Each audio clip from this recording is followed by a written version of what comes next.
The ripple effects from the housing crisis go far and wide. And right now, lawmakers are debating how much funding this problem should get. But will that help be too late for people worried about losing their homes, let's say a month from now? Ryan Laughlin gives us the inside look at how out-of-state investors are now playing a role in this current housing situation. It's all part of this 4 Investigates. If they keep raising the rent, I'm going to be homeless. It's not right. It is not right. It's getting harder to afford a home. This is heading for collapse because you can't sustain this kind of greed. People are desperate for solutions. It is disturbing, for sure. A once affordable place to live is making money for out-of-state investors, but leaving New Mexicans priced out. We need help. There's some of my Cowboys things. Rochelle Smith knows the game. One of the things you get to do is get your picture taken on the star. But in her mobile home park, the rules are changing. I'm officially an old person.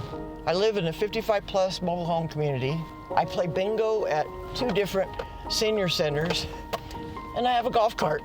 She says evidence of the new owner at Albuquerque Meadows is just around the corner. There's weeds everywhere. There's a stove and a refrigerator out on the deck. Those are also no-nos. Now that Legacy has taken over, they're doing a bare minimum. Legacy Communities purchased the park in 2021. Smith says the community pool turned green, the clubhouse flooded, and the problems piled up with the bills. We were just taken aback because it was so much higher than it had ever been before. I'm looking for somebody with Legacy Communities that we can talk to about the new ownership group and some of the decisions they've made. Legacy Communities wouldn't give us an interview, but the company president said in a statement the pool and clubhouse will be fixed and keeping people in their homes is good business. In mobile home parks, the homes are owned by the residents. The land is rented by the mobile home park owners. Since 2021, Smith's lot rental rate is up nearly 25%. Some people are taking half of their medications so that they can make that medicine last longer and not have to pay the copay. Many neighbors here live on a fixed income. And you feel you're being extorted? Oh, God. Extorted, exploited, used up, spit out. The game's the same across town. Makes me bad. Makes me really mad. At the Carlisle Plaza Mobile Home Park. All of us were in shock. Afraid of retaliation from new owners' core communities? This Carlisle Plaza resident showed us lot rental rates went up by 30% in 1 year. And the similarities don't end there. So then they hustled you to sign this new lease, which was a 30-day lease? It's a month-to-month.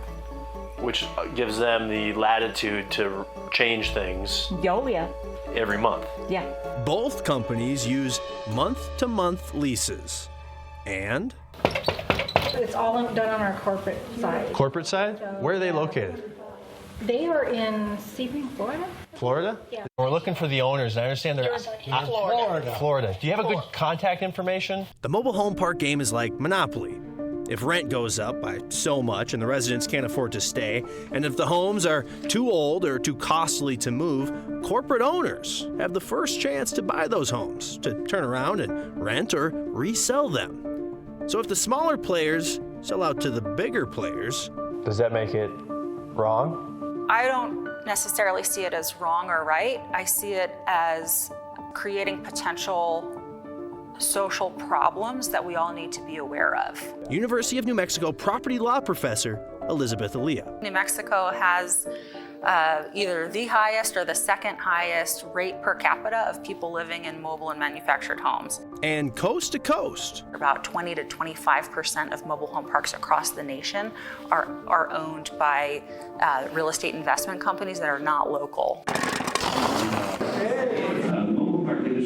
Investors are learning how to play the mobile home park ownership game. System, this is not in your manual. It's called the IDEAL system, IDEAL system of park evaluation. The film A Decent Home looks at Mobile Home University, which teaches people how to buy and then turn mobile home parks into cash flow machines. We are in times that require us to ask the question, how much is enough? Sarah Terry is using her documentary as a tool to argue for a rule change. Residents need to get organized. I've got stories that'll pull your hair. Stories about her neighbors. This is the last place before heaven. And for a lot of these people, that is exactly what it has been. The mobile home next to Smith is empty. The man that lived there just died.